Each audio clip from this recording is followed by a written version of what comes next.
Afternoon. किती वाजलेत आता? आता किती वाजलेत?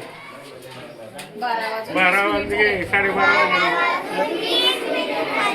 मला वाटलं गुड मॉर्निंग म्हणायला पाहिजे होतं तुम्ही. नाही सकाळी कधी म्हणायचं गुड मॉर्निंग? किती वेळेपर्यंत माहित आहे का? सकाळी शाळा भरली. सकाळ ते 12 वाजेपर्यंत गुड मॉर्निंग. घड्याळ नसताना कसं काय वेळ केलं त्याच्याकडे आहे? हा? मॅडमनी सांगितलं.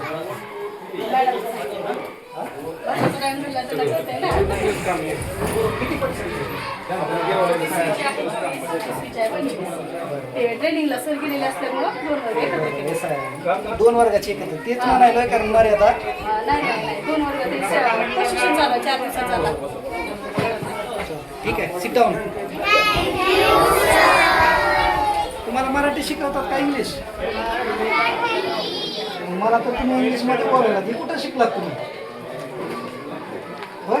इंग्लिश शिकवलं का तुम्हाला सरांनी? ते पण शिकवलं तुम्ही सांगा ना. आपल्याला जिल्हा परिषद शाळेतच शेवटपर्यंत शिकायचं, ठेवायचं.